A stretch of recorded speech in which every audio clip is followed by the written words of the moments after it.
ಉದ್ದೇಶ ಏನಿತ್ತು ಅಂತಂದ್ರೆ ಮೊನ್ನೆ ಫೆಬ್ರವರಿ ತಿಂಗಳಲ್ಲಿ ನಡೆದಂತ ಬಜೆಟ್ ಏನಿತ್ತು ಆಯವ್ಯಯದ ಮಂಡನೆಯನ್ನ ಏನು ಸನ್ಮಾನ್ಯ ಮುಖ್ಯಮಂತ್ರಿಗಳಾದಂತಹ ಸಿದ್ದರಾಮಯ್ಯ ಅವರು ಮಾಡಿದ್ರು. ಆ ಬಜೆಟ್ ಅಲ್ಲಿ ಕಾರ್ಮಿಕ ಇಲಾಖೆಯ ವತಿಯಿಂದ ಕೊಟ್ಟಿರ್ತಕ್ಕಂಥ ವಸತಿ ಶಾಲೆಗಳಲ್ಲಿ ಆ ಪಟ್ಟಿನ ತೆಗೆದು ನೋಡಿದ್ರೆ 4ನೇ ಅಪೆಂಡಿಕ್ಸ್ ಅಲ್ಲಿ ಕಾರ್ಮಿಕ ಇಲಾಖೆ ಕೊಟ್ಟಿರ್ತಕ್ಕಂಥ ವಸತಿ ಶಾಲೆಗಳ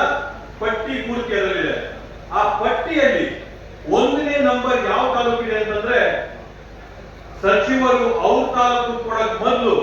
ರಾಜ್ಯಾದ್ಯಂತ ನಂಬರ್ 1 ಸ್ಥಾನದಲ್ಲಿ ಕೊಟ್ಟಿರ್ತಕ್ಕಂಥ ಕಟ್ಟಡ ಕಾರ್ಮಿಕರ ಶಾಲೆ ಯಾವ್ದಾದ್ರು ಇದ್ರೆ ಹೊಸಕೋಟೆ ತಾಲೂಕು ಅಂತ ಹೇಳಿ ಅತ್ಯಂತ ಹೆಮ್ಮೆಯಿಂದ ಈ ಒಂದು ಸಂದರ್ಭದಲ್ಲಿ ಹೇಳ್ಕೊತೀನಿ. ಮತ್ತೆ ಅಷ್ಟೇ ಒಂದು ಕೃತಜ್ಞನಾಗಿ ಸಚಿವರಿಗೆ ನಾನು ಹೇಳಬೇಕು ಅಂತ ಬಯಸ್ತೀನಿ. ಯಾಕಂತಂದ್ರೆ 224 ತಾಲೂಕುಗಳಲ್ಲಿ 31 ತಾಲೂಕುಗಳನ್ನ ಜಿಲ್ಲೆವಾರು ಒಂದು ತಾಲೂಕಾಗಿ ಆಯ್ಕೆ ಮಾಡಿಕೊಂಡು ಆ ಜಿಲ್ಲೆವಾರು ಆಯ್ಕೆ ಮಾಡಿಕೊಂಡಿರೋ ಪಟ್ಟಿಯಲ್ಲಿ ಮೊದಲನೇ ಹೆಸರು ಯಾವ ತಾಲೂಕು ಮಂಡ್ಯ ಆಗಿದೆ ಬಜೆಟ್ ಅಂತ ತೆಗೆದು ನೋಡಬಹುದು ಅಂದ್ರೆ ಅದು ಹೊಸಕೋಟೆ ತಾಲೂಕು ಅಂತ ಆಗಿರೋದ್ರಿಂದ ಸಚಿವರಿಗೆ ಈ ಒಂದು ಸಂದರ್ಭದಲ್ಲಿ ಅನಂತ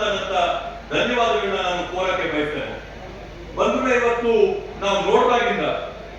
ಸುಮಾರು 2-3 ವರ್ಷದಿಂದ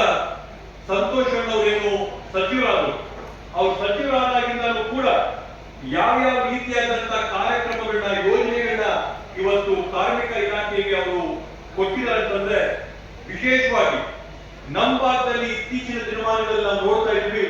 ದೊಡ್ಡ ಮಟ್ಟಿನಲ್ಲಿ ವೇರ್ ಹೌಸ್ಗಳು ಬರ್ತಾವೆ.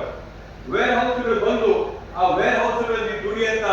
ಸ್ವಿಗ್ಗಿಯಲ್ಲಿ ಆಗಿರ್ಬೋದು, ಝೊಮ್ಯಾಟೊ ಆಗಿರ್ಬೋದು, ಬಿಗ್ ಬಾಸ್ಕೆಟ್ ಆಗಿರ್ಬೋದು, ರಿಲಯನ್ಸ್ ಆಗಿರ್ಬೋದು, ಈ ರೀತಿಯಾದಂತಹ ಕಂಪನಿಗಳಲ್ಲಿ ದುಡಿಯಂತ ಗಿಗ್ ವರ್ಕರ್ಸ್ ಅಂತ ಏನ್ ಹೇಳ್ತಾರೆ, ಈ ಪ್ರಪಂಚದಲ್ಲೇ ಮೊಟ್ಟ ಮೊದಲನೇದಾದಂತ ಗಿಗ್ ವರ್ಕರ್ಸ್ ನ ಕಾಪಾಡಕ್ಕೆ, ರಕ್ಷಣೆ ಮಾಡಕ್ಕೆ, ಅವ್ರ ಶ್ರೇಯನ ಉಳಿಸಕ್ಕೋಸ್ಕರ ಯಾರಾದ್ರೂ ಒಂದು ಕಾನೂನ ರೂಪಿಸಿದ್ರೆ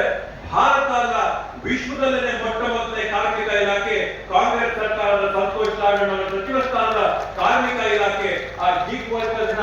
ಆ ರೀತಿಯಲ್ಲಿ ಕಾಪಾಡಿದರೆ ವಿಶ್ವಕ್ಕೆ ಮಾದರಿಯಾದಂತ ಒಂದು ಬಿಲ್ ನ ಇವತ್ತು ತಂದು ಕರ್ನಾಟಕ ರಾಜ್ಯದಲ್ಲಿರ್ತಕ್ಕಂಥ ಲಕ್ಷಾಂತರ ಗಿಗ್ ವರ್ಕರ್ಸ್ ನ ಇವತ್ತು ಉಳಿಸ್ಕೊಳ್ಳುವಂತ ಕಾಪಾಡುವಂತ ಕೆಲಸ ಇವತ್ತು ಮಾಡಿದ್ದಾರೆ. ಬಂಧುಗಳೇ, ಅದೇ ರೀತಿಯಲ್ಲಿ ತಾವೆಲ್ಲರೂ ಕೂಡ ಇತ್ತೀಚಿನ ದಿನಮಾನಗಳಲ್ಲಿ ನೋಡಿರ್ಬೋದು, ಕೆಲವೇ ದಿನಗಳಲ್ಲಿ ಏನು ಕನಿಷ್ಠ ವೇತನ ಇತ್ತು ಅಸಂಘಟಿತ ವಲಯದಲ್ಲಿ ಬೇರೆ ಬೇರೆ ವರ್ಕರ್ಸ್ ಅಲ್ಲಿ ಏನು ನಮ್ಮ ಕನಿಷ್ಠ ವೇತನ ಇತ್ತು ಅದನ್ನ 60% ಹೆಚ್ಚಾಗಿ ಮಾಡಿ ಎಲ್ಲರೂ ಕೂಡ ಕಾರ್ಮಿಕರಿಗೆ ಒಳ್ಳೆ ವೇತನ ಸಿಗಂತ ರೀತಿ ಯಾರಾದ್ರೂ ಮಾಡಿದ್ದಾರೆ ಅಂತಂದ್ರೆ ಅದು ಸಂತೋಷ್ ಲಾಡಣ್ಣವರು, ಕಾಂಗ್ರೆಸ್ ಸರ್ಕಾರ, ಸಿದ್ದರಾಮಯ್ಯ ಅವರ ಡಿ.ಕೆ. ಶಿವಕುಮಾರಣ್ಣವರ ಸರ್ಕಾರ ಅಂತೇಳಿ ಈ ಒಂದು ಸಂದರ್ಭದಲ್ಲಿ ಅತ್ಯಂತ ಹೆಮ್ಮೆಯಿಂದ ಹೇಳ್ಕೋಬಹುದು. ಬಂಧುಗಳೇ, ಈ ರೀತಿಯಲ್ಲಿ ಸರ್ಕಾರ ಮಾಡ್ತಾ ಇರ್ತಕ್ಕಂಥ ಹಲವಾರು ಕಾರ್ಯಕ್ರಮಗಳು ಇವತ್ತು ಈಗಾಗಲೇ ಮೇಡಮ್ ಅವರು ಹೇಳಿದಾಗೆ ಮದುವೆ ಸಹಾಯಧನ ಸುಮಾರು 60,000 ರೂಪಾಯಿ, ಹೆರಿಗೆ ಸಹಾಯಧನ ಸುಮಾರು 50,000 ರೂಪಾಯಿ, ಪೆನ್ಷನಿ ಪ್ರತಿ ತಿಂಗಳು 3,000 ರೂಪಾಯಿ, ಅಂತ್ಯಕ್ರಿಯೆ ವೆಚ್ಚಕ್ಕೆ 15,000 ರೂಪಾಯಿ, ಈ ರೀತಿಯಾಗಿ ಬೇರೆ ಬೇರೆ ಸಹಾಯಗಳನ್ನ ಮಾಡ್ಕೊಳ್ತಾ ಬಂದು ನಮ್ಮ ತಾಲೂಕಲ್ಲಿ ಕಳೆದ 3 ವರ್ಷಗಳಲ್ಲಿ ನಾವು ನೋಡಿದ್ರೆ ಸುಮಾರು 32,703 ಫಲಾನುಭವಿಗಳು